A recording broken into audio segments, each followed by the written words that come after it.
So we're back on the Business Zone with Crystal and Gilbert Buchanan, your small business paramedic. And Crystal, who do we have in the studio We today? have Mr. Ian Foxx of Foxx Media, is media group or photography? Foxx Media Group, LLC. Oh. Okay.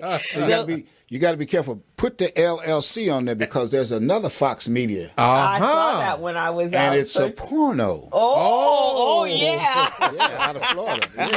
Yeah, I guess we got to differentiate. Yes, LLC. So there you guys have it, Foxx Media Group, yes, LLC.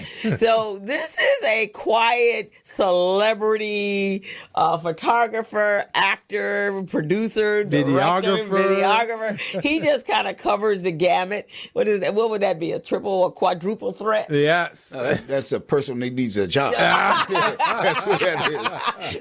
That's a person who has figured out there's some money to be made in this industry, so I'm going to try all areas, right? Absolutely. So Mr. Foxx, he's been out there now in Los Angeles. Now, I know he has his stage, and I actually just found out the depth of your talent just recently, actually, because for RBD, he's been Recycling Back Dollars. He's been our photographer for all the events that we've had over the last 29. Well, wow, since you've been here, right? Since I've been here, I started with my. I was, you ride past the joint over in Manchester. They used to be over there. Yeah, so 29 years, because... Well, I've been around about the last 18 to 19. 18 to 9 years. So he, for all of our events, and actually for every event that takes place that has anything to do with the city of Los Angeles, this man is at every event. So if you want to know what's going on in L.A., then you go to his Smug Mug, and you will see all the events, because he's got all the photos there. But he's beyond that. He's also a very a man that's very involved in the creative world, in the theater world, and he's written plays, he's produced plays. So he's got some acting skills and directorial skills as well. I got a little chop. So, Mr. Ian Foxx, welcome to our studio. Thank you for having me. Welcome to the Business Zone. To the Business Zone. We're happy to have you. Now, we had a quick short interview with him 2 days ago, on the television show, Public Access Channel 36. But now we got you for a while, so we used to just have a good time. So now we can get up all in your business.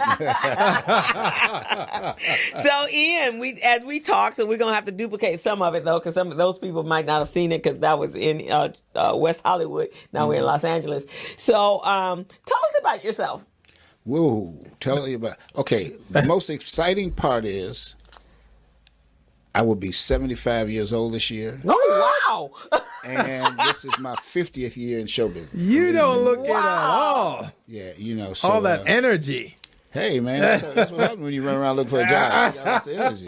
Well, actually, I think that's what happens when you're doing not your job. You're passionate about your passion, what you're doing. and you love it. It's like you meet people and people are doing things and you partake, and it's amazing. I think more than anything, being a photographer has been, well, first of all, when I got into theater, I found that there was a lot of things that I wasn't aware of. And when you begin to get involved in theater, you do a lot of research. Okay. And it winds up being very, very educational because you learn about, when you have a character, you have to learn what makes this character tick. That is true. So you take him and strip him all the way down. That is true. Okay? So, I mean, it's like, and then not only the character, then you have to strip down the characters that you're in the show with. Right, that you interface with. Yes, so you have to know everything about them. So if it's one guy who's a pipe fitter or another guy who's a blacksmith or whatever, you have to learn and understand that craft. Understand that craft so that you can get along and communicate with that person. And I find that I equate the same thing as when you take pictures. I see a lot of faces. Buku means a lot. And what's amazing about it is how little you really know about the people whose photos that you take. Right. Because a lot of us here in Los Angeles, per se, I'm saying now, probably all over the world, we interface with people, but we never really know who these people are. Yeah. You never have dinner with them. Yeah. You know, you never go out. You see them. I see them at events. And it's amazing sometimes when you open up to people and you find out where they're from, where the people are from, the things that they like, and you find all these similarities in the individuals. So what I really, really like more than anything is, since I've been involved in L.A., is that the people that you come in contact with. And not so much the personalities or, the central figures, it's just the common man. That's why I like photographing people in the capacity when they're working with other people. So some things are being done. Like when we're recycling black dollars, well, we're interfacing with a lot of other small business people. And you have more in common with these people than you really think that you do. You think we're different, but we're not. You know, we're all the same. We're all trying to get someplace. You know, and we're trying to learn how to work with one another. But most of us, this is a first generational thing. You know, because nobody left you anything. You know, most of us. I mean, someone leave you a house and a business? Did someone leave you one? Nope. So you know, you're really going, we're all going through the same thing together. You know, and I heard you guys talking about the government and things that are happening in the country now. And it's I can't remember ever being this involved in what was going on, you know, like. Actually, you're absolutely right. I was, and I don't know whether it was Jake Chopper or one of the talk show hosts or commentators were saying that there are people literally saying exactly what you said. You know, with Obama, we became involved because we saw someone that looked like us, right? So every time he had a state of address, you were there. I was sitting in front of TV like with the popcorn ready, right? If you want to see what's in it, you wanted to hear him talk, right? Because he was so brilliant. And but I remember every time Bush would come on, like, oh no, don't want to hear this jerk. And so so I never even and I don't think we really got really involved until Bush. Prior to that, which is why this probably happened, is because we go vote. They tell us who to vote for. Well, we got involved with Bush after 9/11. After 9/11, exactly. 9/11, we find, and then what was the hurricane down there when he never did? Katrina. Then we got involved. You know, but prior to that, I mean, like they were like plastic people. Right. They were over there. When it came time to be human, right. You know, then we said, oh, this president we have, he's kind of human. You know, he talks about things, and it's a I mean, it was peaceful when he was in the White House. Now, I mean, like, it's all relative, right? Because who could have thought that there was going to be somebody crazier or more lunatic-y than Bush? But I mean, like, you know. But now I like him as a person. We call, well, see, like, my take on it is this. A lot of people are upset with Bush. I mean, with the current president. Number 5. 45. Okay, 45. But look, it goes beyond. It's the people who did it. You're right. The people did it. He didn't do it. He talked a good game. But now we find out how upset a lot of people have been the last 8 years. So they didn't care what got in there, long as it was somebody else. Somebody else, you know. So no, you're absolutely right. And I think we were at that point when right after Bush in 9/11, we were at that point. Oh my God, he will be fantastic. And then when Hillary was running, okay, this is people were thinking of the lesser of the two evils. But little did they know how evil, how deep that evil strand was. But you're absolutely right. But I think it's also important. I think the other time, and we were all too young probably to pay attention to this, was during the time when Kennedy was president, and you had what was going on with Cuba. And the Koreans and that sort of, but we were all kind of young. I was in the service then. You were in the service, with the Bear Pigs invasion and all that stuff like that. Right. So you understood a little bit, but I don't even think you, because we didn't have the internet.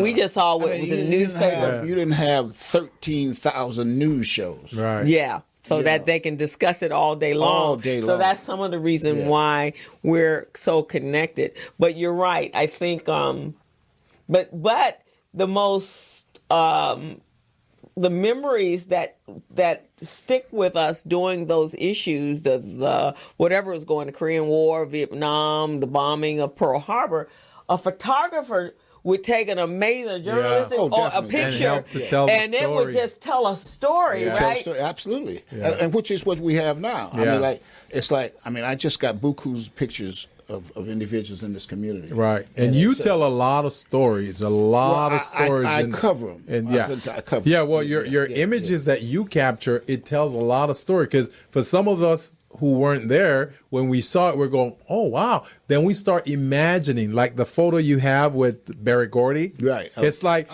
I'm just thinking, I'm going, wow, I wonder what it's like to be there with that guy, taking a picture with him. I'm from Detroit. Yeah. So Barry was like an idol. Yeah. I mean, I bought his book, To Be Loved, a long time ago. Mm-hmm. He even autographed it for me. Yeah. So, I mean, it's like people ask me, it's amazing to be in the presence of these individuals. Yeah. And you see them in another light. Yeah. It's like, as being a human being. Yeah. You got pictures with Smokey Robinson and the Miracles. Yeah. I mean, I'm trying to figure out what it was like to even talk to that guy, because you see him all the time on the screen, he's singing, he's performing, and then just to have a conversation with him, just to see how he thinks. Smokey, all of these guys, to me, are beautiful individuals, particularly, and they have a lot to give and they have given to the world. Yes. I mean, I got pictures with Muhammad, as well. See, you were our representative. You were there representing us because you get to talk to them. You get to, rub shoulders while we're on the sideline going, wow, we wish we could be you there. Yeah. Well, I mean, see, that's part of what I'm saying is, a lot of times we don't take the initiative to find out about these individuals. You take it, you let someone else report it to you. But it's like, I mean, just looking at pictures with Muhammad, I mean, you see Mr. Gar. Yeah. I mean, O.C. Smith. Yeah. I mean, you see people, Muhammad interfacing with all these individuals. Yeah. You know what I'm saying? So that allows you, as being a part of it, you meet these individuals too. One year he did the publishers. So all the people that own magazines and newspapers in the L.A. area, Melanie Polk. I worked with Melanie for over 10 years. That was like, that was a great experience because I was a staff photographer. Yeah. So I would do 8 or 9 things a week. Right. And people think you'd be everywhere. I said, yeah, but you got to be there to see me. Yeah. We talked about that the other night. Right, exactly. You had to be there, but it is, and that's actually it's kind of sad because our funding has diminished where we can't do our awards luncheon or our dinner. And at that time, when we were bringing in industries of individuals, so you actually saw and met the movers and the shakers in Los Angeles. Yeah. Well, I think now what you hit upon is a good note. Our organizations, we have to look. If you're going to thrive, you got to support and nourish your own organization. You just can't keep running. Look, the banks, they're not caring. No. They're not caring. I mean, a lot of funding has gone by the wayside. So, so therefore, in itself, as a photographer or as a producer, I mean, a lot of the funding that used to be available is not available. So you have to get real creative. Now, let me preface it with this. I started out with the company a long time ago in New York. I had Rod Mack Ventures, and then in Seattle, I started actually the Fox Follies brand. Okay. And we did shows and et cetera.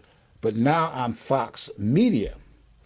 And to understand the depth of the word media and how much it covers, okay? So what has happened is the funding has dried up, but the other avenues are available to us if we take advantage of them, like we're doing here yesterday. The other day we did television. Today we're doing radio. And when we start supporting each other and supporting each other's products and supporting each other's business and come together as a unit, as opposed to being little individual guys. Right. Yeah. You can't fight City Hall by yourself. No, you cannot. You need to be a cohesive. Absolutely. It's like a chain. Absolutely. If the links are strong, you can't break the chain, right? But if you got a weak link, then the chain is only as strong as its weakest link. That's right, exactly. So you have to strengthen it up. So all of these things, I mean, as we talk about doing different things in the entertainment business. I mean, you got writers, you got producers, you got directors, you got performers. Well, first of all, when we first got involved,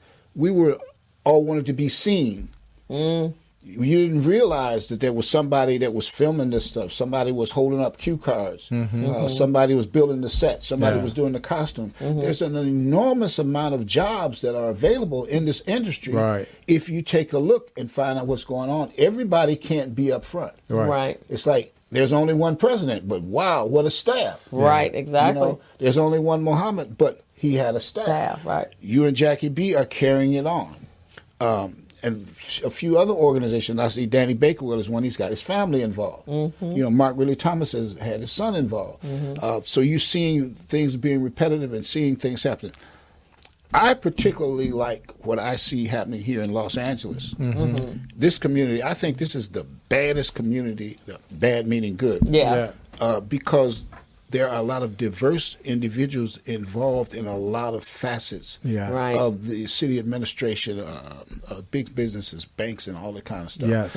And these people are available if we do our due diligence and find out how to get everything together. You know, I can't do shows without somebody helping me put them together and an audience. Right. We are supporting others more so than we're supporting ourselves. Exactly. But at the same time, it's creative. This internet thing has created so much, you know, that we just have to learn how to take advantage of it to make things like books and to make things like films and to make businesses be relevant to us. You know what I'm saying?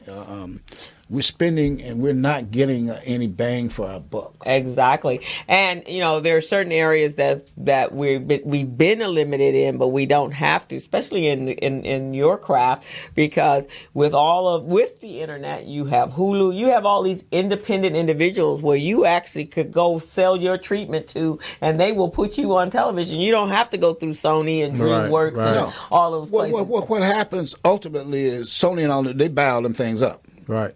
Okay. Yeah, eventually. They buy them up. Now, I'm glad you said that. I remember when HBO was the new kid in the block. Yeah. I mean, since I've been in Los Angeles. And they started broadcasting old shows. Yeah, they did. That for their revenue. Right. Okay. And so now, like, HBO is like, wow. Right. And all of them have original content. Absolutely. Everybody has original content. You just brought up a good point there that got me thinking about you and the history, the value that you bring to the marketplace and this industry. Now, as you know, Netflix, they're content driven. Absolutely. So no longer do you have to have a lot of money, be rich, run a studio to produce a movie and get it out there. Now you can produce your own movie and market it to Netflix, and they will carry that for you and you get paid. So with what you've done, I'm thinking that you've got a lot of content. I think you could put that together. And actually, you should see his play. So there was a play that I attended. It was all male cast. And I think it was on Hounds. Was it Hounds? It was on cheating and that kind of stuff. Yes. You wrote it? You wrote it and produced it? No, I directed it. He directed it. And it was... Ken Davis wrote it.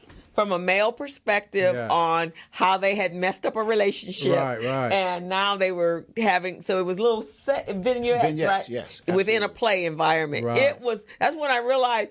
Whoa, this man is more talented. He's more than a photographer. Because I had never been to any of your plays. Photography is my last frontier, and that's been the last 20 years. I mean, but I started on stage like in 1968. And then you do something else on the Buffalo Soldiers. I went to a reading for there. We were trying to get that off the ground.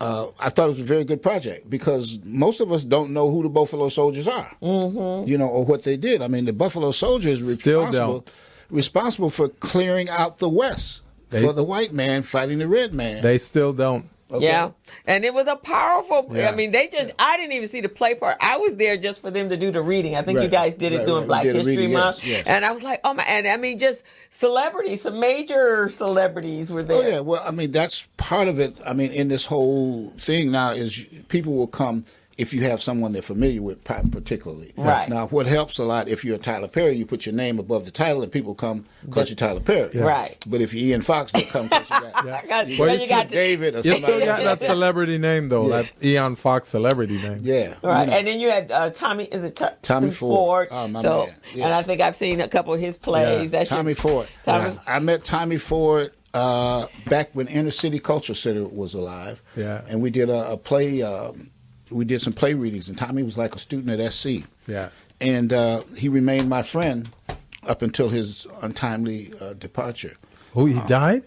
Tommy died about a year ago. I did not know You didn't know that. that? Oh, yeah. Yeah. Wow. Young man, 50-something years old. I mean, a beautiful, beautiful spirit. So He was 50? like 54, 53, 54. Wow, I thought he was late 30s, 40s or No, something. he's just a... Good black don't crack. I know. There's actually a young lady in the mall, Westfield Mall. Yeah. She actually patented That's good great. black don't crack. That's smart. And she has a key out. She has a key out, and she's selling T-shirts. That is smart of her. Well, he's gonna be 75. Good black don't crack. Wow. I mean, all this stuff sneaks up on you, because when you're having a good time, liking what you're doing, meeting people and stuff, they're down parts, but they don't last long. So going back to what I asked you earlier, have you thought of marketing your content to Netflix? I've thought of marketing it to everybody, but I've also thought of marketing myself. Look, this is something I did in 1979. This author here, Herbert Simmons, he came and he was a mentor. Yeah. We did this from concept to completion. He wrote it, we made a movie out of it, we packaged, made a DVD out of it, and we distributed it. So I know the power that can happen. We had this in over 300 stores. Yeah. Wow. Okay. And this is Herbert Simmons, the Corner Boy. Corner Boy. And it's So about, you can repurpose it then. Oh yeah, I mean it's something else that you want to do again. I mean, like you regenerate stuff and do it over again. I mean, I like to do it with a brand new cast. I'm just throwing out ideas out there because I see you having some valuable resources here that the masses don't know much about. Well, this is our task, to get our product out to the masses. Right. Okay. Mm-hmm. But you got to understand, this is not a empty freeway. This like the business is just like going down the freeway. Everybody's got something. Yeah. Right. Okay. Yeah. So it's all about making a deal. Yeah. And it's also about trying to keep as much of what you got for yourself. Yeah. Because once you go to Netflix and you do something with them, it's usually not yours anymore. Mm-hmm. Okay. So we put a lot of value on what you see, but we don't put a lot of value on ownership. Yeah. So where I'm at now is, I mean, like, I'm way too old to start at the bottom and be discovered. Yeah. Right. So, okay. Yeah. So, and most of us are. So it's all about learning how to generate and be in the business of show and not being in the show of the business. Yeah. Let me ask that on that same note. Let me ask this question. So, year after year after year, we're always the community or the network of black people that are in the business. We're always complaining that we're not represented at the award show. So, and I understand we have BET. Why? Because we're a large part of that entertainment industry. One, I understand why we wouldn't support it, but could there be an award show that would be on that same level, but to honor us? Well, and I guess we have the NAACP awards. Well, I mean, it's like this. Okay, I'm hearing you. It's like, look, that's their Oscars. Exactly. That's what I'm saying. That's theirs. Why do we not have our own Oscars? Well, I mean, we do. I mean, look, first of all, if you're waiting on someone else to congratulate you, right? Okay, for what you do, for what you love to do, then you're in this business for the wrong reason. You're right. Okay. I mean, okay, so but it's like it's a business. Yes. Somebody owns this business, and you got some other people trying to get a piece of this business. Right. The people who own the business gonna keep you suppressed. Yeah. Look, if you mentioned something about the lion, you got a certain part of the jungle is yours. Yeah. When somebody come in your part of the jungle, you got to fight. Yeah. You just don't walk over there and say, "Hey, you got some nice grass over here." I think I'm gonna That's my territory. Right. My turf, right? So first of all, one of the first thing we have to do is be worth something to someone. Okay. Okay. So this is a business. Mm-hmm. Look, Denzel is Denzel because Denzel puts butts in the seats. Yeah. Okay. Mm-hmm. Unfortunately, there's a young lady out here now who's talking about not getting paid, but she ain't putting no butts in the seats for a while. Right. So So it's screwed up, yes, but that doesn't mean you give up and you take your marbles and go home. Yeah. Right. We come to compete. Right. Like Jesse Jackson says, look, if the playing field is even, everybody has a chance. Right. Okay? But now, some people are going to keep the playing field uneven. Oh, they do that purposely, right? Of course It's part of the competition, isn't it? Look. That's a very good point you brought up, and I want you to continue on that trend. We're at the top of the hour, so let's go ahead and take a quick break right now, but we'll be definitely right back. Hold that thought. Don't leave it at all. You're on the Business Zone meet with Larry. Larry is a general contractor. Larry is very good at his craft, but Larry has a very tough time managing his paperwork because he is busy taking care of his clients' needs. Larry just cannot find his important business documents when needed. Larry is also being passed over for bid opportunities from prime contractors because he is perceived as not ready. He doesn't know where his business license, certifications, insurance, and other key corporate documents are located most of the time. Lucy owns an auto body and collision repair shop and has been using a business management and procurement assistance program called Small Biz Pro to keep her business organized, business ready, contract ready, and bank loan ready. Small Biz Pro is a 3-in-1 cloud-based business management, procurement, and market research assistance system designed to help businesses become business ready, contract ready, and bank loan ready. It also provides back-office operation solutions for small businesses. Lucy is able to stay ahead of her competitors because she uses Small Biz Pro to manage her business daily. Lucy just clicks on Small Biz Pro from her tablet, mobile phone, laptop, or any internet-accessible device for data retrieval, and she's got it. Lucy introduces Larry to Small Biz Pro, and now Larry is more organized and can now find all of his documents and new bid opportunities in seconds. Larry now saves $120 in labor costs for each missing or misplaced document. Just simply go to your web browser and log into smallbizpro.net and register today for a limited 30-day free trial offer. Services start as low as $1 per day. Let's put the competition out of business. Small Biz Pro. If you stay ready, you don't need to get ready. Register now at smallbizpro.net and begin saving money. Email info@smallbizpro.net or call 626-533-1186.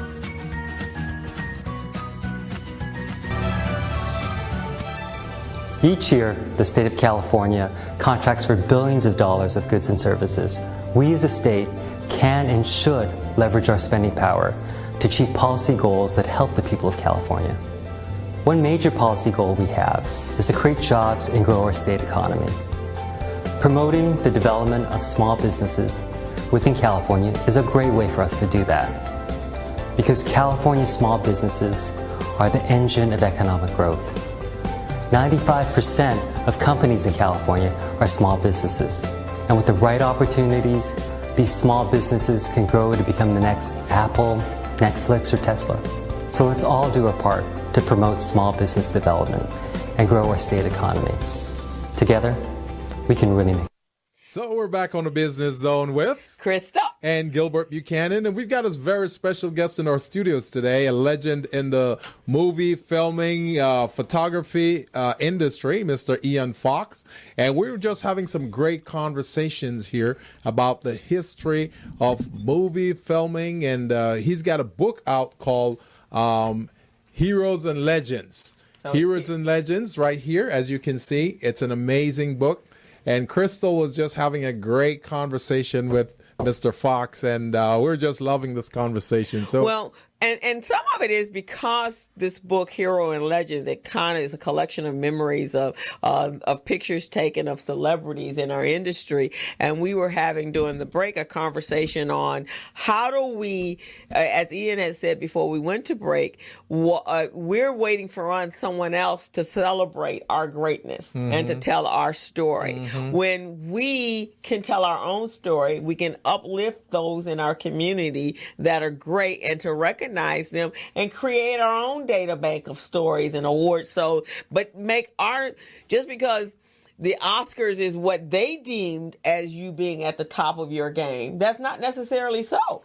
Oh, I think it's better if you were being acknowledged about the community of which you're telling their stories, the NCCC awards and all of the award shows, that you see us when you go in there, everybody in there, and while you're everybody in there, that is saying you are the best in the country. Right.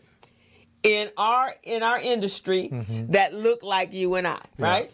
Or it should be. It should be. Well, look, but I guess it's not significant enough, right? Look, personally, there are projects that receive accolades. I don't like them. Because it's based upon, as somebody once said. Well, for instance, there was some. Okay, I don't want to even get to that because it's political. But let's get to the business part of the thing. Right. This is the right, and that's the business. There's a business. That's what we're talking about. Okay, we have to accept this is show business. Right. This is not show history, show black. It's show business. Show business. Okay, so it's all about generating revenue. Yeah. You know, because the motion picture is an industry. They are not there specifically to tell. That's not their job to tell your story. They're making money. Now, if you can tell a story that's entertaining and profitable, you can go a long way. And you find your audience. That's how being in business is. You find your audience. Yeah. Okay? We have to embellish our audience and learn how to be in business. Because one of the things that's always going to happen to you is someone else is going to own your stuff. Okay. Okay? Yeah. I mean, like, I was a part of a franchise called Penitentiary, the movie. Jamal Fanaka. With Leon Isaac Kennedy. Yeah. Oh, really? Yeah. Leon was in it. Yeah. Oh, they did like 3. Oh, yeah. I went to cons with that. Oh, I had a love scene. Oh, baby. Oh, my God. I didn't know that. I have to go back and watch that this weekend. I mean, that is, okay, I take Jamal Fanaka. I met Jamal while he was a student at UCLA, and I had just come down here from Seattle. And I had a theater over here on Slauson Avenue. But anyway, Jamal wrote this film. He was a student. Jamal was from Compton. Yeah. Jamal graduated summa cum laude. Wow. Okay. This brother was bad. Yeah. Okay. So he wrote, directed, produced his own film, which was the highest grossing film in the 80s. Really? The highest grossing independent. I mean, went to New York, Raggedy came back, bought a Rolls Royce. I mean, Raggedy came back. But now, one of the things was, it was difficult for him to get another movie made because they wouldn't fund him unless he gave up certain rights, equity. In other words, they wanted to own the name Penitentiary and all the films behind it. Yeah. He didn't want to do that. Yeah. So that's one of the things that happen when you strike a deal. Yeah. Okay? So now you got to do business with someone. Yeah. Okay? And you want to get paid as much as possible. I think what we all have to do is learn the business. It's not. That's one of the things that I find so enlightening when you begin to be a producer. Well, you are in business because you put these components together. Okay, so you want to learn how to put these components together. Now, the next step is learn how to distribute it and exhibit it. Okay, this is where all of these new tools come in. Now you got the internet, you got Hulu, you got all this stuff, right? But you have to learn how to do business, and you have to be persistent. Okay. I mean, let's think, for instance, all 3 of us got a script. Everybody might not get it done, but who's persistent and learns more about the business and how to get along with people, even if you don't like them. Okay? Yeah. So what we're faced with is learning the business of entertainment. Yeah. Just like you're faced with learning the business of whatever your small biz pro. Right here. Right. Okay. But now that's small biz. Okay.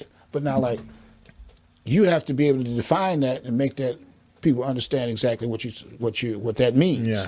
Okay. Yeah. So it's like, for instance, first of all, you need a product. Okay. You get a product, you put it together, and then you want to get it out there to who you want to get out to. So you're looking for distribution. Yeah. Right. Okay. Now I found out with this product, we had it in stores in the community. Now I might not get Tyler Perry money. Yeah. Or the big studio money, but you can make money.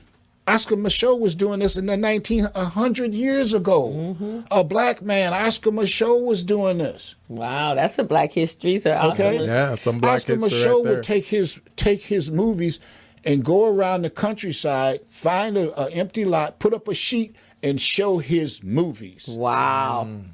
Okay, across the country. Wow. So he wasn't worried about whether somebody wanted to pick up his. He created it himself. If you love this thing here, you find ways to make it happen. Yeah. Right. You might not get a lot of money initially. I mean, but like. And you could, because one of the people, and Jackie, my co-director of Recycling Black Dollars, we just had this conversation, was Byron Allen.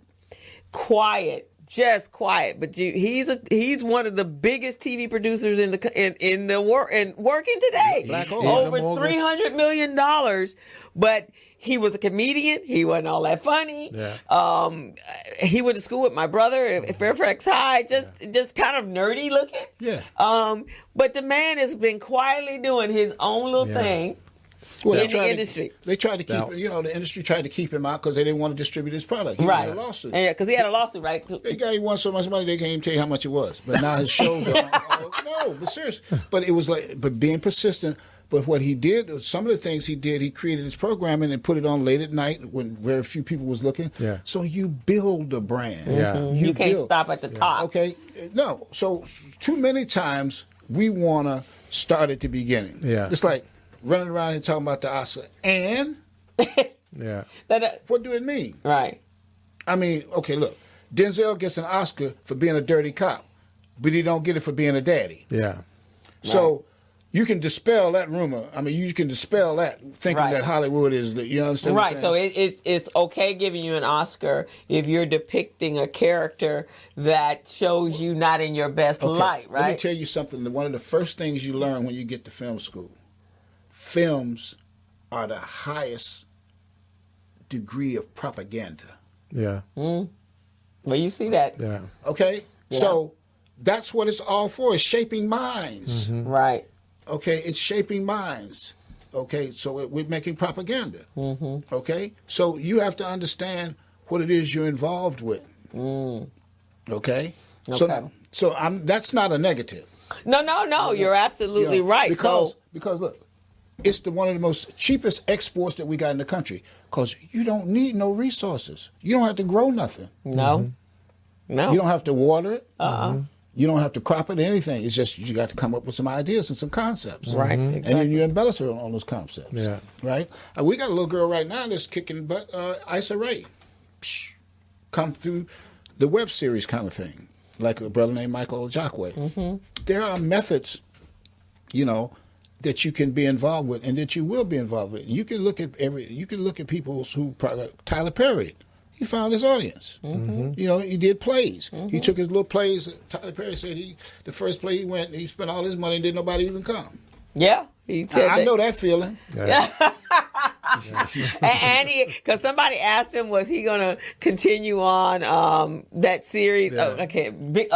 Medea. Medea. Yeah. He said, Medea pays. Yeah. Why would I stop something that's paying? Yeah. Okay. Beautiful. Absolutely. Right. And Medea ain't nobody but everybody's big mama. Right, exactly. Yeah. So he said it pays.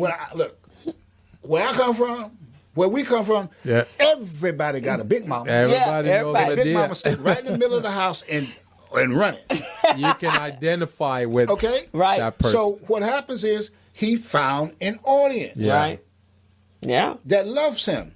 So Tyler Perry doesn't just do Tyler Perry stuff. Yeah. And so everybody, and as you said, it's a business. So just like when Gilbert and I talk about business, and show business or any other industry is no different. Who are your demographics and what are you trying to tell them? Absolutely. And continuing to be consistent and committed to it. Absolutely. And keep building on it. Absolutely. Keep growing on it. Absolutely. And understanding when your demographics change, can you change with them? Or do you need to reach down below them to be able to bring others to you? Your audience is going to tell you where you at. Right, exactly. They're your temperature. They're your gauge, right? I can remember the first show I was involved with in New York. It was a play called The Black Experience, right? And now this was the 60s, right? We used to go around colleges being black. So I'm black and proud. I'm loud and down. Right. All this stuff, right?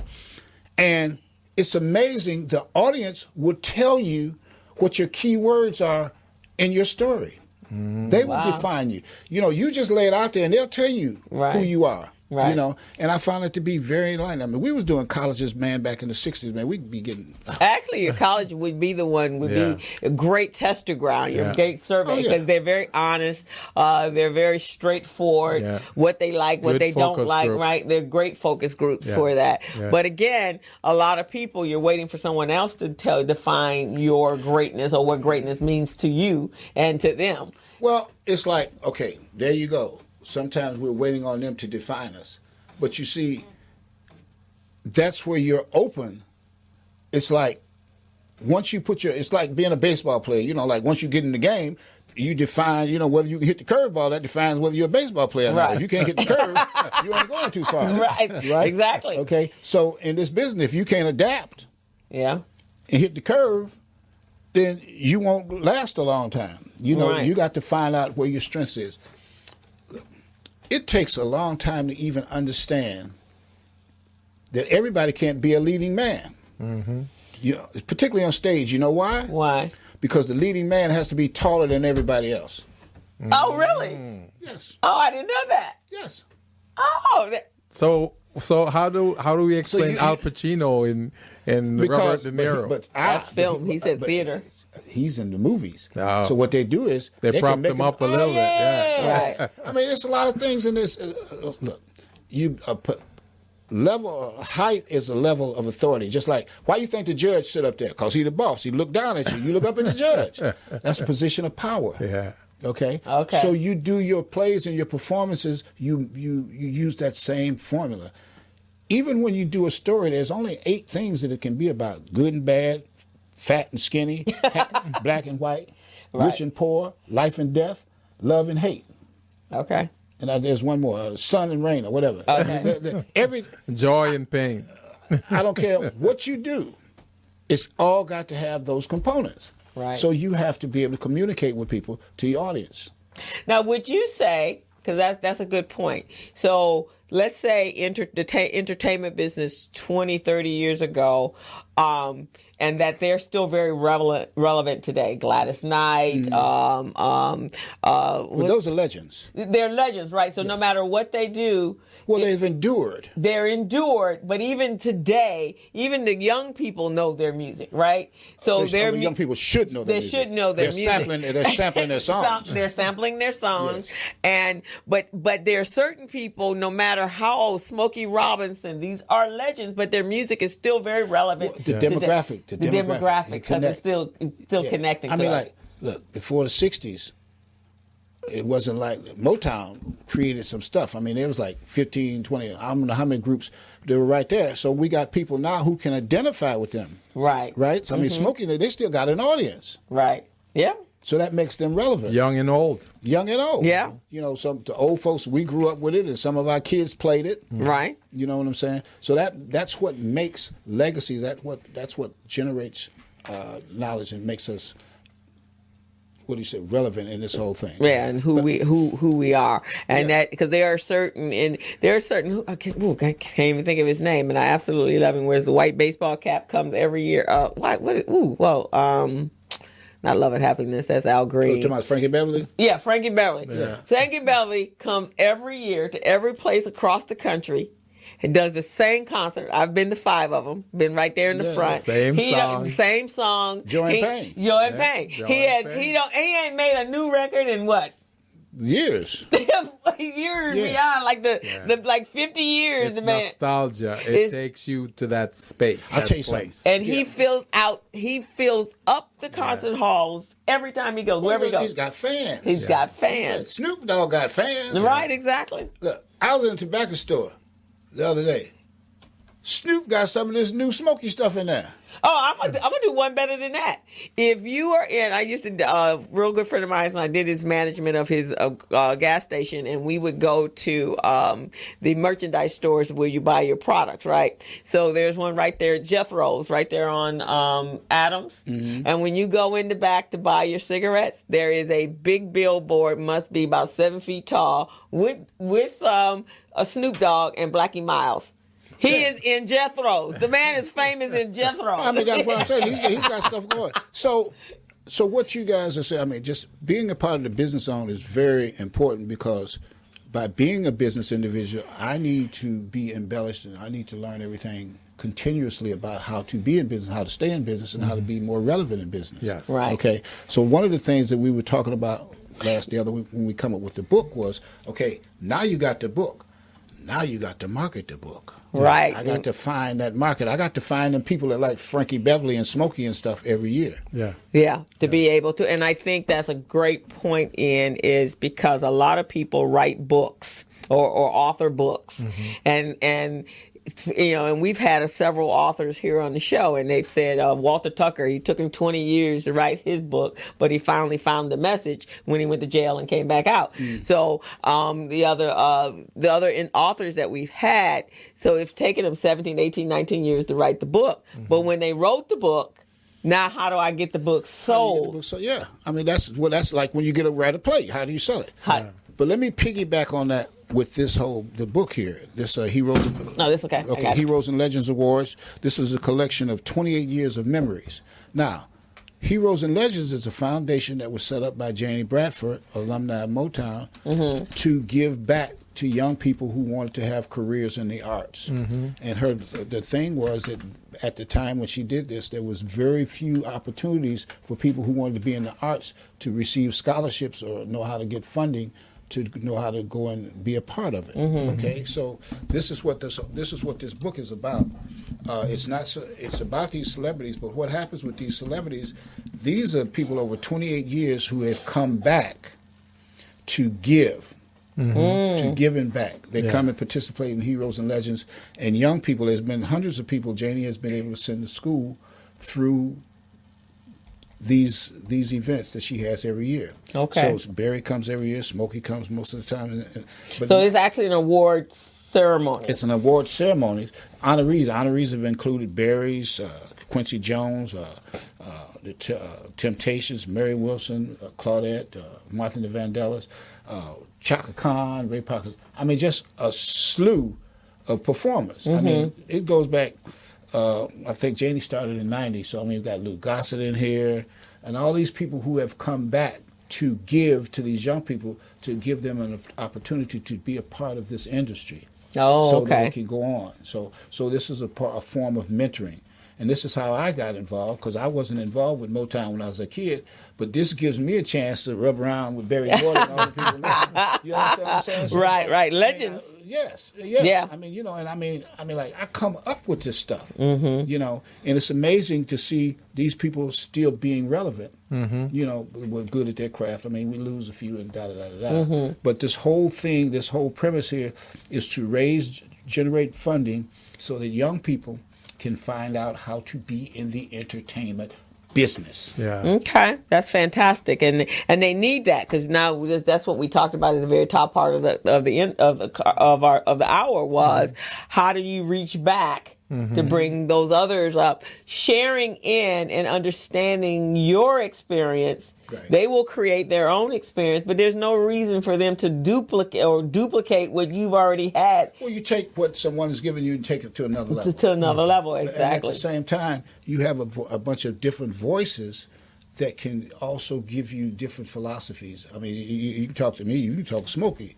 You ask Smokey a couple of questions. You can ask Barry a couple of questions. You can ask Ray Parker Jr., who's a Ghostbusters and all that stuff.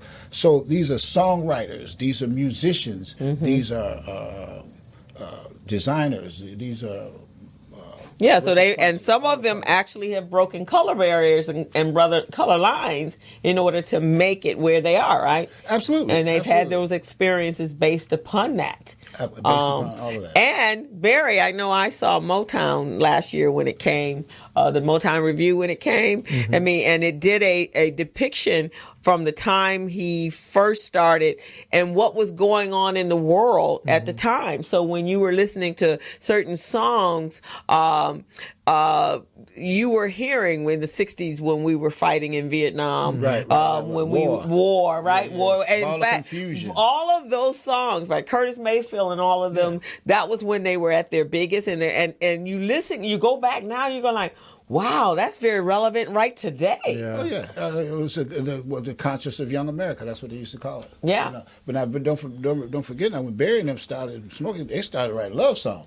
They did. They started with love songs, and that's what the play was about. Was the history of when he and Diana Ross got together and what was going on. But there were certain artists that he had that were very revolutionary. Marvin Gaye. Absolutely. They were singing about. I love to see a musical of what's going on. Baddest album ever. Baddest album ever. Yeah. I mean, I think.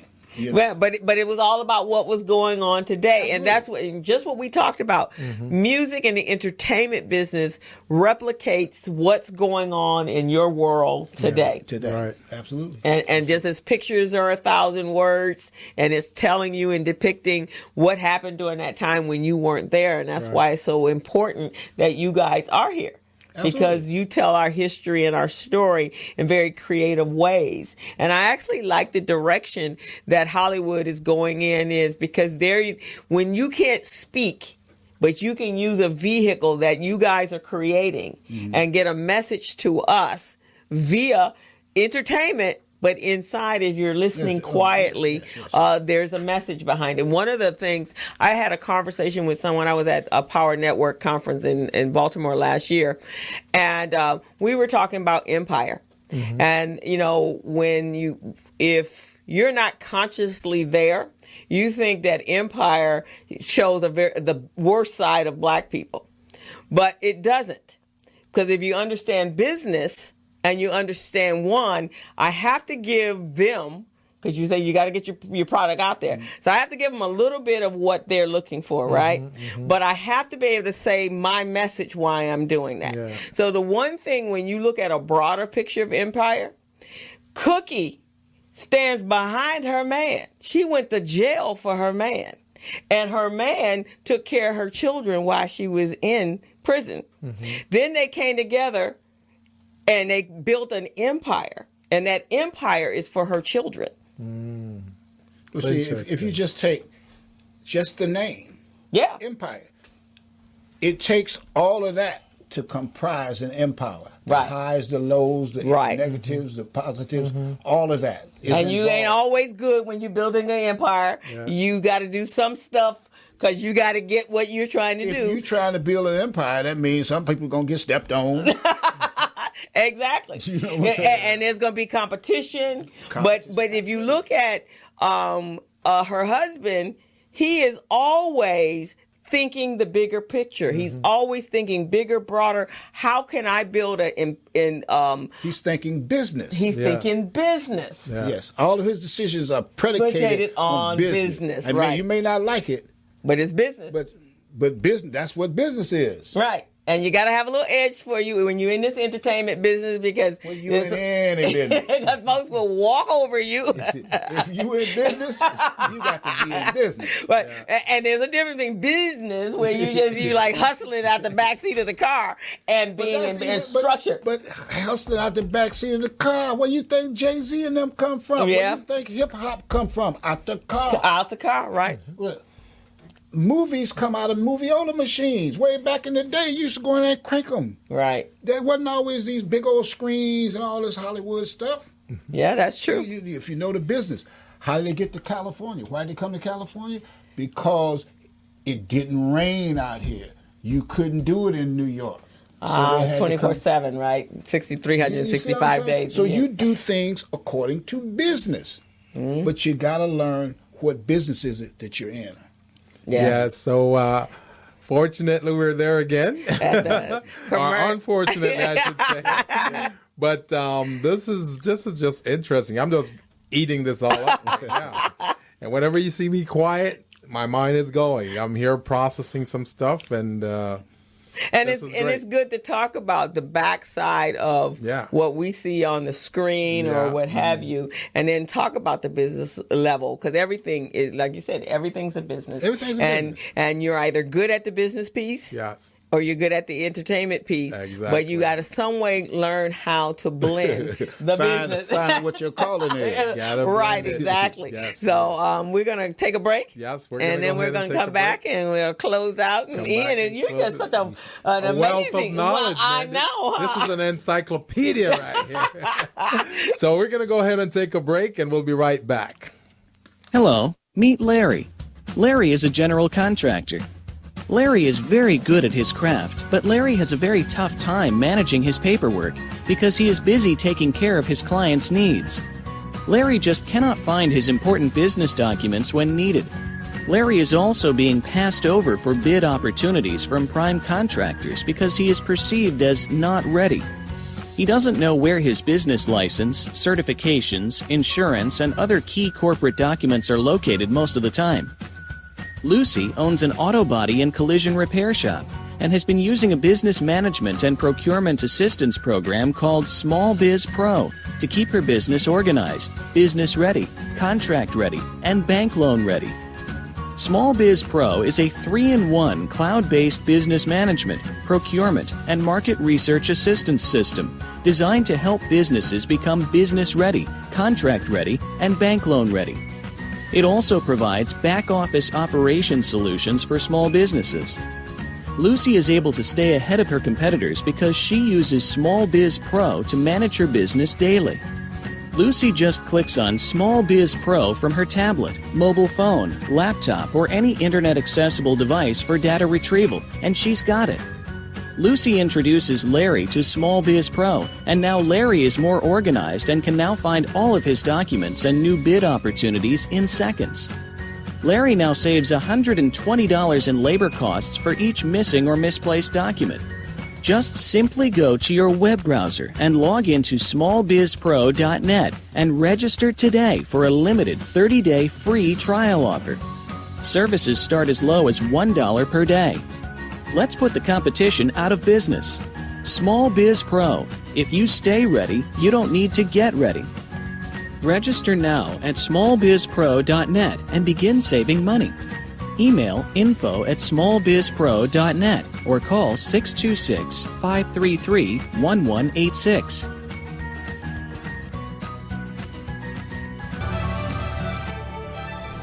Each year, the state of California contracts for billions of dollars of goods and services.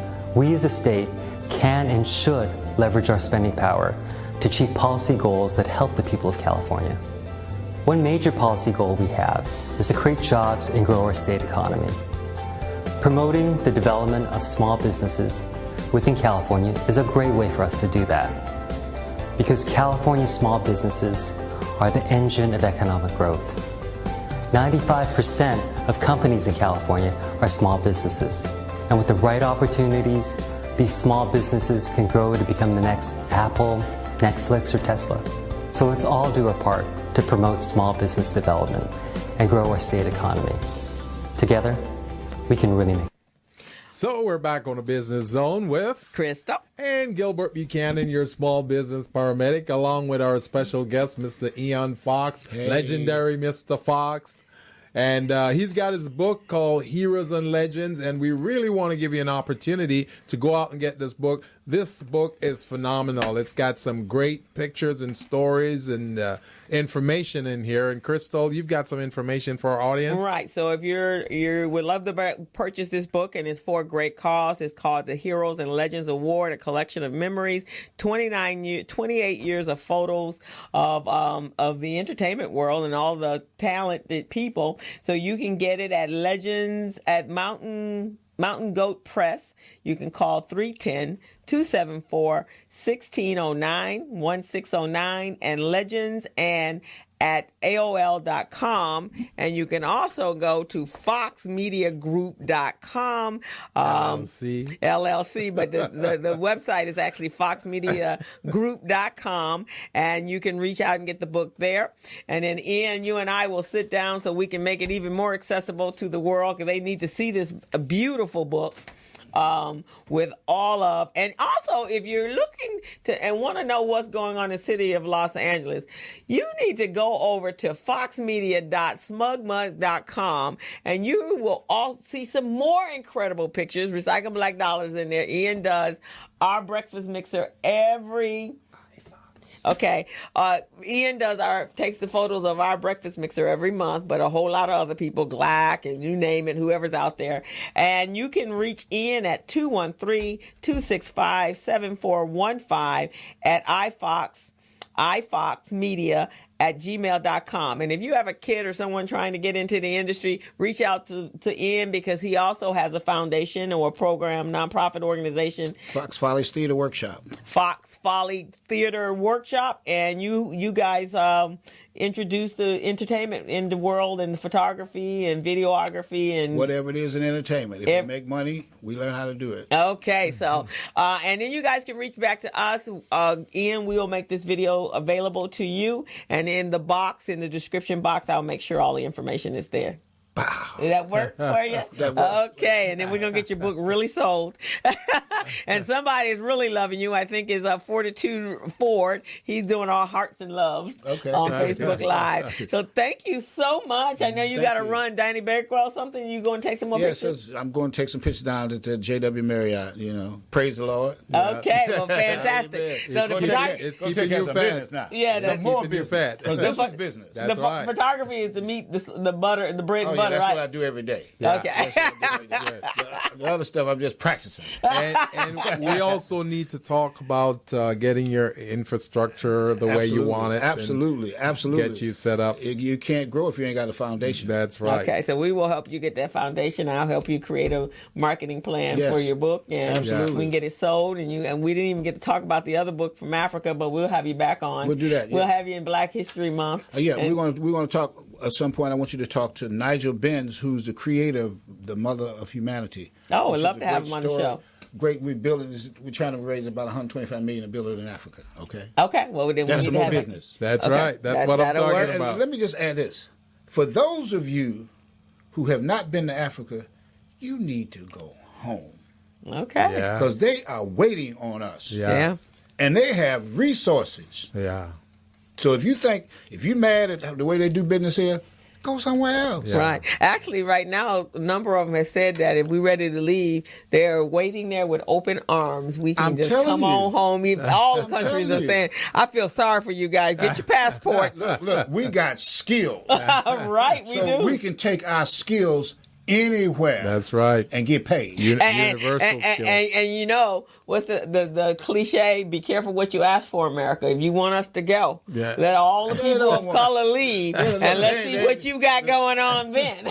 Trump talking a lot of stuff, but he ain't talking about sending no African Americans. He ain't talking about sending us home. Oh no, we're gonna stay. They want us to stay back. That's why they're trying to deport everybody. They want us to stay so that we can go back into slavery. In fact, there was a woman that on Facebook last night or 2 days ago, she did something on one of her social medias, and she says, so does that mean Trump is going to bring slavery back? I could use a maid. She was a doctor. Okay. You got to think broad. I know. Gilbert is like, oh my gosh, it's just too much. But there's a master plan, always have been. That's right. But I love that the concept of doing business with the African countries. There are 54 of them.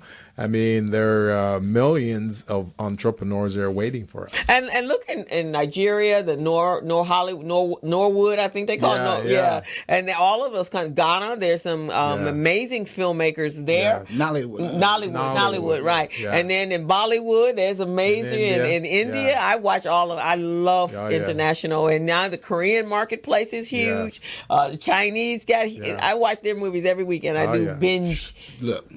The Chinese ain't stupid. No.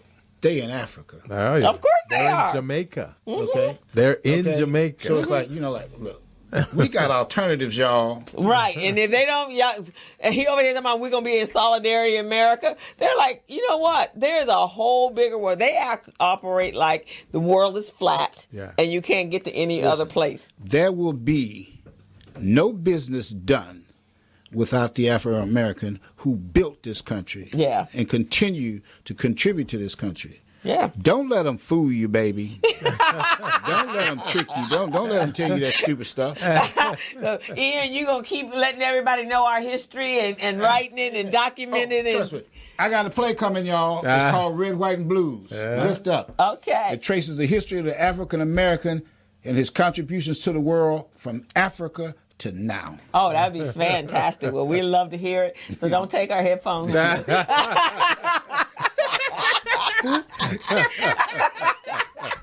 Thank you, Gilbert. Thank you, Chris. Thank you. And so we'll get this to you, and you can use this to market. It's on YouTube, so once it gets up, we'll send it over to you. And you can That's part of our package. That's part of the package, dude. See, y'all, we taking care of business. That's what I'm talking about. Yes, sir. Gilbert, look, you got to watch this Gilbert, brother. Gilbert's all right, brother. Thank you. Thank you. Well, we're glad and thank you. It's been an honor talking to you Pleasure. and Thank you learning so much. more about you. Definitely. And I would imagine there will be people in the community that don't know half the depth of you. Because you're always the man behind the camera. So they don't know how. So they're going to get a little taste of who fun, Ian y'all. Foxx is. It's fun. Amen. Okay. Amen. So you All still could be famous at 75. Please. Look. He's already famous. He's famous. He's going to be more famous. We're going to make him a superstar. Wait, I'm famous. Now I want to get paid. Now, there you go. I like that. We all famous. We all famous, but we're the cheddar. So I can't help the young folks if we don't get no cheddar. That's right. Exactly. So that's what we're going to do. Well, thank you, Ian. We appreciate it. We know you got to move on, and we will see you again very, very soon. Very soon. Okay. Definitely. Thank you. Everybody. Thank you for being on the Business Zone. Thank This you. is wonderful. Be on You the even Business kept Zone. Gilbert awake. I know. About 4 o'clock, you be ready to nod on out. I should get up at 4. Or don't go to sleep. All right, Gilbert. All right. So do we want to go ahead and take a quick break? Yeah, we'll take a little few second break, and then we'll come back. All right. Take a break. Each year, the state of California contracts for billions of dollars of goods and services. We as a state can and should leverage our spending power to achieve policy goals that help the people of California. One major policy goal we have is to create jobs and grow our state economy. Promoting the development of small businesses within California is a great way for us to do that, because California's small businesses are the engine of economic growth. 95% of companies in California are small businesses, and with the right opportunities, these small businesses can grow to become the next Apple, Netflix, or Tesla. So let's all do our part to promote small business development and grow our state economy. Together, Hello, meet we can Larry. really make- Larry is a general contractor. Larry is very good at his craft, but Larry has a very tough time managing his paperwork because he is busy taking care of his clients' needs. Larry just cannot find his important business documents when needed. Larry is also being passed over for bid opportunities from prime contractors because he is perceived as not ready. He doesn't know where his business license, certifications, insurance, and other key corporate documents are located most of the time. Lucy owns an auto body and collision repair shop and has been using a business management and procurement assistance program called Small Biz Pro to keep her business organized, business ready, contract ready, and bank loan ready. Small Biz Pro is a 3-in-1 cloud-based business management, procurement, and market research assistance system designed to help businesses become business ready, contract ready, and bank loan ready. It also provides back-office operation solutions for small businesses. Lucy is able to stay ahead of her competitors because she uses Small Biz Pro to manage her business daily. Lucy just clicks on Small Biz Pro from her tablet, mobile phone, laptop, or any internet accessible So we're device. back on the Business Zone. This was a great show, That was Crystal. fun, wasn't it? I tell you, I've known Ian for a long time, and I never knew the depth of all. Well, about 4 years ago, and I went to a couple of his plays, Yeah. and I went to, like I said, I went to the reading of the Buffalo Soldiers, Yeah. and I was like, wow, I'm impressed. And that's what happens in our community. We don't see all of everyone's talents That's because we true. only see them in one capacity, and even to the point that people don't even know you have other talents or other Right. skill sets or Right. whatever, and because we operate in a silo. I see him at these events all the time, and I didn't know all this stuff about him. So More power to you, my brother. Yeah, so Keep now on you doing see him. good When you work. see him next time, you're going to like, oh, yeah. Oh, yeah. Now, I did know a little bit more because I knew he had been involved and been around when Muhammad was alive, and he was doing the photography, and he actually has a relationship with Recycling Black Dollars. And as I said, he's our staff photographer for whatever event that we've been doing. So I think he has inspired me. And I know you got a creative side that you done shoved all the way down beyond the business side. But I know you have a creative side that you probably should bring back. I'm gonna do that. I'm here listening and I'm going, wow. Right. All these ideas coming to me. So, but you have a new nickname. Felicia calls you Big. What is it? Big Money. What's the nickname? G-Money, because when you be blowing the business zone down the alley. That's what I'm talking about, baby. G-Money. So we'll have to have you record, that'd be some other residual streams of That's income, what right? I'm talking Record about. the business zone. I hear we can put it on Spotify. Is that true, Felicia? Copyright. Spotify. Try to make some money Make on your this jingle. thing. Well, I don't know if you're probably not much of a TV watcher, but what was the show with Charlie Sheen and he's with Is it Anger Management? Yeah, no, not the one before that. The one that he's 2.5 Men. 2.5 Men. Yeah. Well, that's what he does for a living. Jingle. He writes jingles. Yes. That's what he does. That's why he makes big money In real life. No, that's what he does. Oh, in the show. In the show. Yes, so they yes. never ever talk about that. Yeah. But every now and then, if you were paying attention, he would go and write a jingle, and it would be for some commercial or whatever, and that's how he would make his money. Yes. Yeah, so you might want to maybe some reggae music and a little reggae beat. That's what's going to happen. Who knows? I might be able to do the theme song for Felicia. Because I know when I went to Jamaica, they put reggae to every song. Oh, yeah. Anything you can think of, it's there. It's reggae. It's reggae-fied. Reggae-fied. Yeah, so maybe there you go. So he put a got my juices flowing. A fire under your creative juices. Oh, yeah. So I'm here thinking, I'm going, there's some revenues to be made there. Yeah, I think so. You should never crush what passion you have. That's true. I mean, we have to make money, but I think it makes it is even better when you're also the gift that God gave you. Yeah. If you're living in your true purpose. You got some talents there too. Yeah, I got my talents. I don't sing. We gotta unearth some of your talents, and Well, actually, one of them, who a little did I know, was the platform to speak. And share, and then I do the teaching part. Yes. I think that's just part of my DNA. Yes. There's a lot of teachers in my family. Yes. We got to get you in front of the microphone so you can start doing those speeches. Yeah, so I would like to be. That's the goal. I got to get the book written. Yeah. So I got some ideas, and like you, probably the book is daunting only because there's so much information that we have. Yeah. For me, what do I narrow it down to so it's not redundant to what's already out there? Well, I think what you can do is decide what story you want to tell. Yeah. What story do I want to tell and to whom? And from all the content that you have, you can go in and you can pick stuff and you can put them together. Yeah. And I just noticed when I'm teaching today, I in class, we're doing the program with the young people at the game program. Yeah. So I was talking to the coordinator, and she said, "They just love you, Crystal." She says, and she says, and they say she's so nice. Yeah. And I said, "Yeah, I am, but I know how to get them to where I need them to be." Exactly. And so she said, "Yeah, there was one of the young ladies. There's always a couple that's lacking, right? Always. And because this class has been shortened by 4 weeks, I got to squeeze that 4 weeks into 12 weeks into 8 weeks, right? So I don't have a lot of time. I ain't got a lot of time. So that's I told them the other day, some of them lackadaisical don't coming in. I said, if you not here, I'm sorry. Yeah. You don't miss it. That's right. And the whole idea is to make sure you're the last person leaving. If somebody got to lay off people, you want to be the last person. So you got to be good. That's right. The value proposition have to be there. That's right. So so I had two little laggers,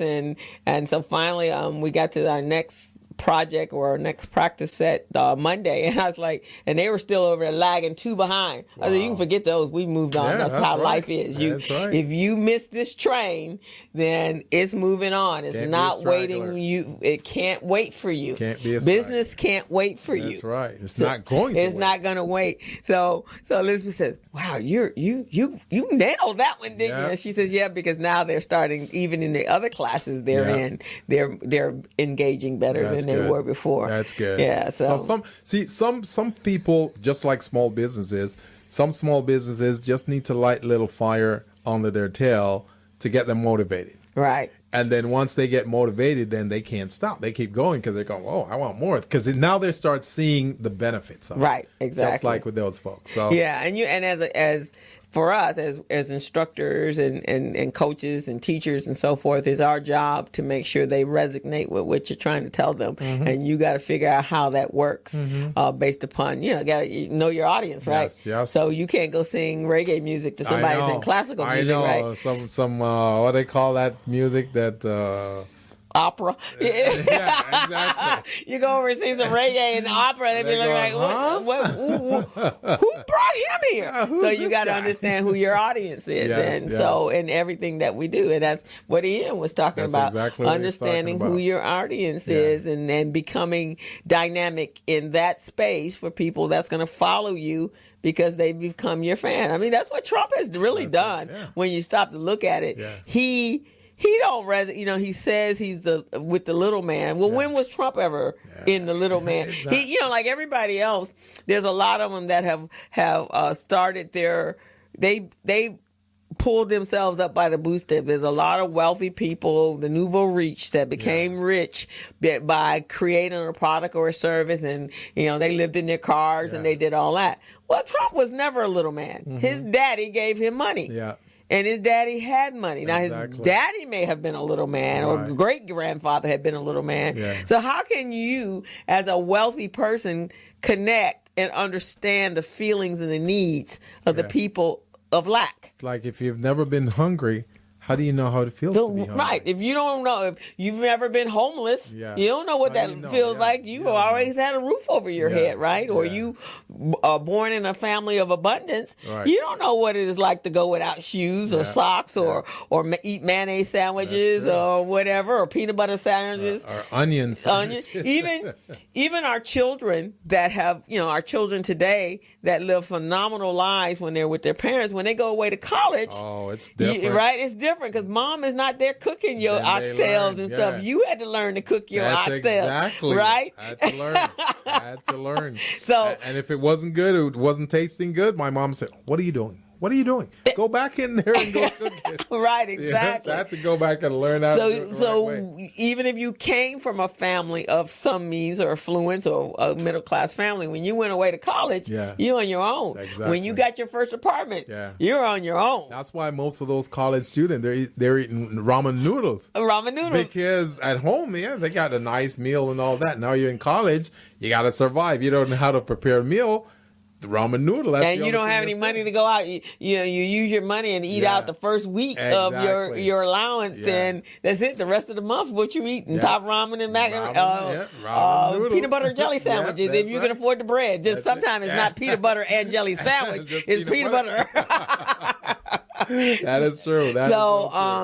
But that's where, and that's exactly what Ian's saying. Sometimes, and in that industry, it's feast or famine. Dog eat dog. Yeah, that's not you're not always making money. Yeah. And there are other industries that are like that. If you're in the real estate business, you think, wow, what a lucrative business, right? Especially here in California.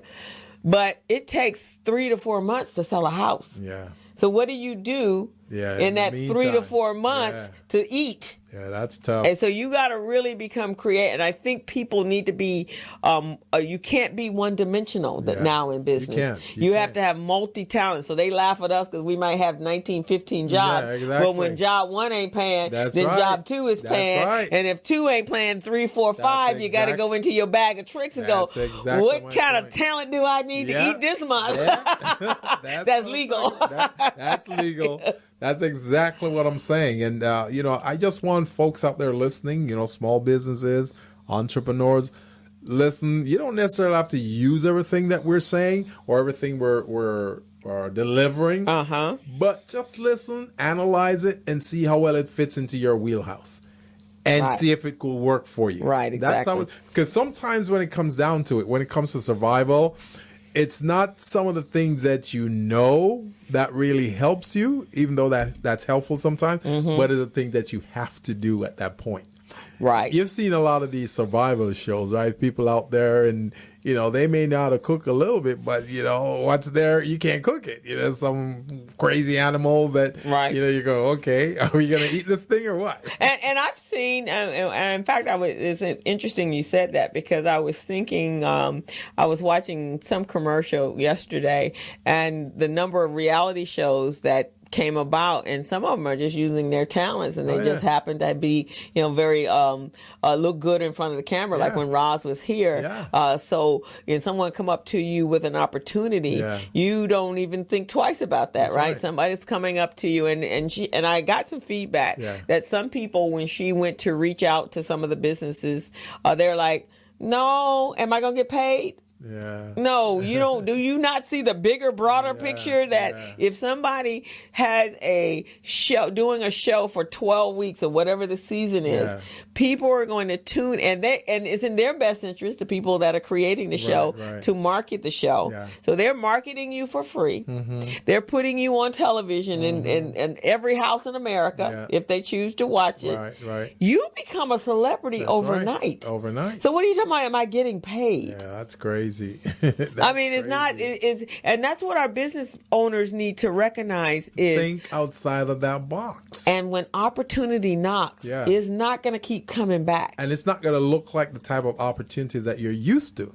No, it's going to come in some different forms. Right. And you just got to be able to be open and flexible to take those opportunities and run with them. Right. And that's like they say, I've been praying for my business to grow. And then an opportunity knocks and you go, no, thank you. That's not, it's not packaged the way I want it to be packaged. Yeah, exactly. Right. It's not in the big red bowl. You know, there's some work to it. No, I'll pass on that one. I'll wait to my opportunity that's perfectly packaged the way I have envisioned it and hand delivered to me, and then I just walk into it. And it's never going to be like that. Never going to be like that. So that's what I want to leave people with today. Is when opportunity does knock, and as cliche as that may sound, you need to be able to step up, be ready. That's what we've been preaching. Be ready. Be ready. That's what we've been preaching. Right, exactly. Because you never know. You never know what the opportunity may be and how you can take it, where you can take it, and how it's going to help you. So just be ready. Right. So we want to let everybody know in February, we're starting our second, speaking of being ready, our mastermind group where we're helping you become business ready, contract ready, and bank loan ready. And we're going to help you complete your package and get yourself registered with certified, and then help you get a contract. So it's time to be ready. So the class is going to be February 22nd at the Los Angeles Urban League, which is at 4401 Crenshaw Boulevard. Check on our Facebook page, the Business Zone, the Recycling Black Dollars, Los Angeles Urban League, and you will see the flyer there. If you are interested, you can reach out to us and at 323-906-7006 and say that you too want to be certified because you are ready for whatever opportunity is about to happen in 2018. You want to reserve your space. Reserve it ahead of time or you will lose it. Right. So now, Crystal, I was going to ask you a question about the class. When is the next Recycling Black Dollars mixer? It's mornings, right? It is mornings. The next one is February 13th. Okay. And it is at Denny's on Crenshaw. What day of the week is that? That is always on Tuesday. Okay. We're every second Tuesday of every month. Second Tuesday. I think I'd like to come there and I'd like to be one of your guest speakers. Okay. Now, next month, we are doing, because it's Black History Month. Right. So next month, what Jackie and we were actually trying to decide what we were doing.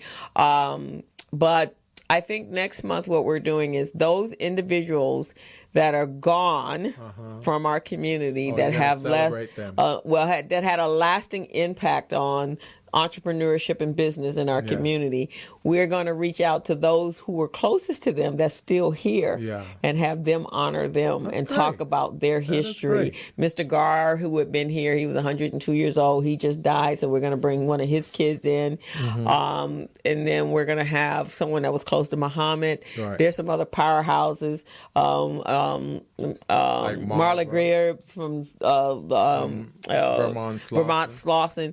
They made some real major impacts, and we wouldn't even have the opportunities we have today if it had not been for them. But we definitely march. We don't have a speaker for March, so I'll talk to Jackie about March you being 13th. We're every second Tuesday of every month. Let's do that then. Let's put me in for March 13th, that Tuesday.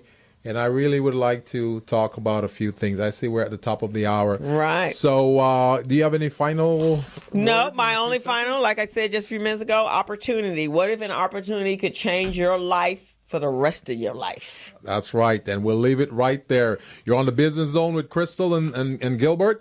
And we're on every Friday from 3 to 5 on MorrisMediaLive.com. And we will see you next week. We're out.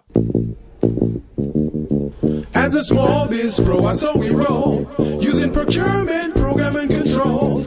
As a small biz pro, I saw we grow, using procurement, program, and control. I'm a businessman, yes, I'm an entrepreneur. Oh yeah, I'm a businessman, yes, I'm an entrepreneur. Oh yeah, I'm a businessman, yes, I'm an entrepreneur. I'm a businessman, yes, I'm an entrepreneur. Ooh, yeah. Crystal Mitchell, do you have my business plan? Just review the pages of my marketing plan. Crystal Mitchell, do you have my business plan? Just review the pages of my marketing plan. Got my capability statement, yes, I'm ready to go. Got my balance sheet, my P&L, my statement of cash flow. I'm a businessman, yes, I'm an entrepreneur. Ooh, yeah. I'm a businessman, yes, I'm an entrepreneur. Ooh, yeah. I'm a businessman, yes, I'm an entrepreneur. I'm a businessman, yes, I'm an entrepreneur. Ooh, yeah. Crystal Mitchell, do you have my business plan? Just review the pages of my marketing plan. Crystal Mitchell, do you have my business plan? Just review the pages of my marketing plan. Got my capability statement, yes, I'm ready to go. Got my